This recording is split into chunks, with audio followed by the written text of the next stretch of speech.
Yo, what up, street dogs? There, Kim. All right. Beautiful morning in Westerly, Rhode Island.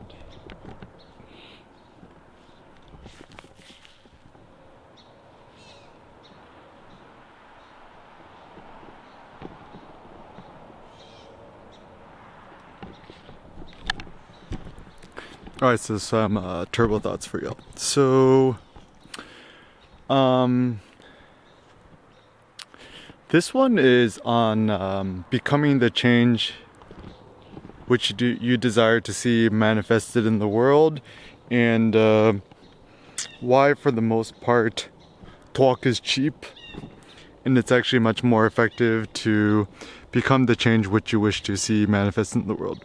So this is the big problem. A lot of us, since we were kids, we've been programmed and suckered into thinking, oh, I am not strong and powerful enough to change things. And the downside of this line of thinking is we start losing faith in ourselves to do great things. And this is actually the irony, and this is what a lot of people don't understand. In America, we're actually kind of fake individualistic. It's society in America, it's like you strive to become a pseudo individual in order to become a good consumer. So for example, I distinguish myself by the house I own, or the car I drive, or the watch I wear, or what phone I have, or whatever it may be. And so America kind of grooms us to think that we're so smart and woke and individualistic and different.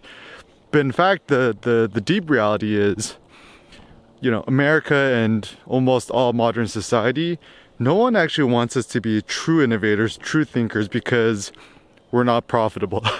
So for example, if you decide to become some sort of like weird hippie and live off the grid, whatever, ain't nobody gonna make money off you. So that's why, even this new, I get very suspicious of these new kind of digital hippie 2.0 digital degenerates, like the whole van life or living off the grid. I'm like, yo, if you're doing the van life or living off the grid, or disconnecting from society or whatever, yet you still have a smartphone, yet you still have an iPhone, yet you still have your MacBook something, you have your Tesla, you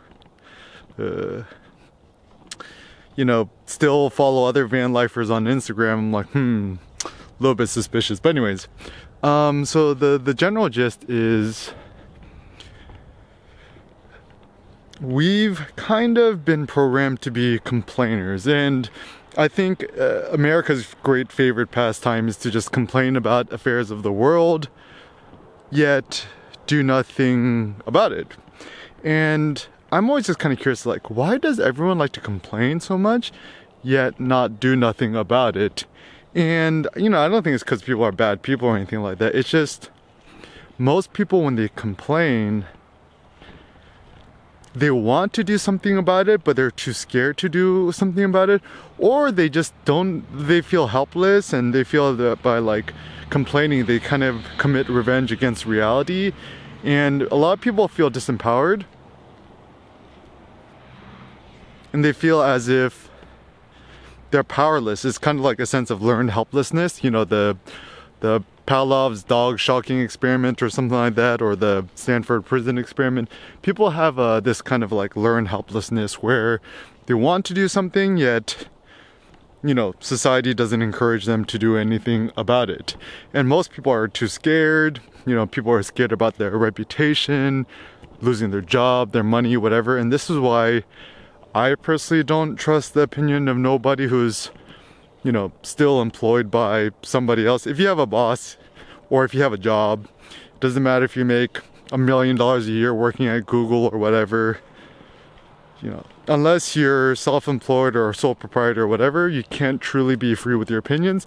And even a lot of people I know who are self-employed, like a lot of YouTubers and stuff like that, they're actually not 100% open and free with their opinion either, because everyone is scared about losing subscribers and stuff like that. And actually, for me, this is my new thought. It's better to judge your success by how many followers you lose than how many followers you gain, because if you already have a base and you're losing subscribers, it means you're actually changing and innovating and doing something different, which people don't like. And as long as you're just talking about whatever personally interests you, you're probably doing the right thing. Because when you tend to kowtow to the expectations or the thoughts of others, I think that's the worst that happens in life, where you become trapped by your own success and you just keep rehashing the same formula in order to please others, rather than just kind of paving a new path. But anyways, so I think in the context of all of this, it's very important that, you know, you just kind of position yourself in such a way that you strive to change what you don't like about the world. So for example, when it comes to, I'm very critical a lot of website design, or, you know, how other people talk or blog or vlog and stuff like that. And I'm like, you know, I ain't gonna try to change other people.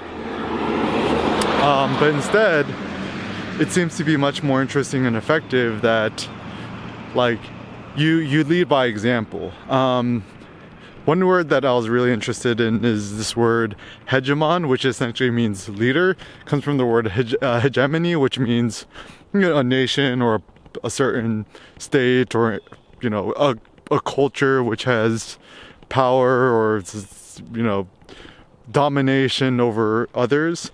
But I prefer the notion of the hegemon or hegemonai or something like that in ancient Greek, where you're the path breaker, you're the leader. And, you know, what takes the most courage? The most courage it takes is to, you know, put your foot in the ground and stake out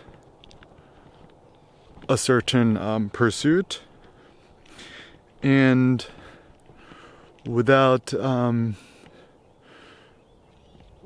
needing to have to quote other people. So for example, I think the reason why Kanye is so great is that, you know, he essentially just does what he wants and what he likes, rather than waiting for other people's approval.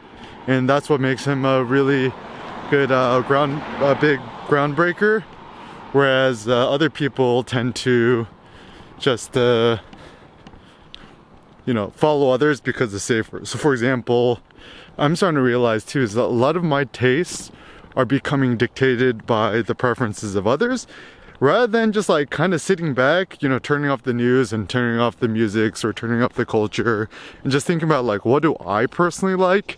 And I think that's actually one of the hardest things in living in this capitalist consumerist society of ours. We're so bombarded by external stimuli, whether it be podcasts, YouTube videos, audio visual stimulation, stuff like that, that we never have the chance to think about what our true preferences are and what we want to do about it. But anyways, so taking it back to the initial point. So if you don't like the news, you don't like the fake news, you know, start your own news. Start your own news agency, right? Is it like, you know, essentially at this point, a blog is just a news outlet. And Newspack, NEWSPACK.pub. Just go to newspack.pub. Look at how WordPress.com and the Google News Initiative is creating their, you know, digital hegemony over the internets. Or you could just go on Google and search Newspack, GitHub, open source, whatever, and you could just download it for free and install on your WordPress.org website blog.